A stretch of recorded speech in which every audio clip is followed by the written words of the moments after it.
আপু এটা কি কেক? এটা হচ্ছে অরেঞ্জ ফ্লেভার ভাইয়া। এটা মূলত কি দিয়ে তৈরি?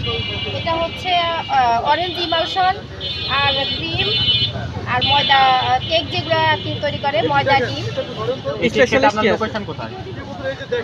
আপনার লোকেশন কোথায়? আমার লোকেশন হচ্ছে আগারগাঁও নির্বাচন ভবনের দক্ষিণ পাশ। আর এই কেক অর্ডার দিতে চাইলে আমার পেজ নাজমুল বেকারি, আপনার আমার পেজে একদিন আগে অর্ডার দিলে এই কেক লোকেশন অনুযায়ী আমি ডেলিভারি করে পাঠাই। ডেলিভারি কত? ডেলিভারির প্রাইস হচ্ছে আপনার জায়গা অনুযায়ী আর কি, 120, 150, 200 এর মধ্যেই থাকে। এখানে যে দামে কেক সেল করতেছেন অনলাইনে সেম? না না ভাইয়া, এখানে তো আমি 120 টাকা করে সেল করতেছি, অনলাইনে আমার পার পাউন্ড হচ্ছে 850 টাকা। অনলাইনে কি ডেলিভারি চার্জ ফ্রি নাকি? না না, ডেলিভারি চার্জ ফ্রি না, ডেলিভারি চার্জ হচ্ছে 120 টাকা, 150 টাকা। মিরপুর এরিয়ার মধ্যে হলে 120 টাকা, 150 টাকা, আর এর বাইরে হলে 200, 250 এরকম হয় আর কি।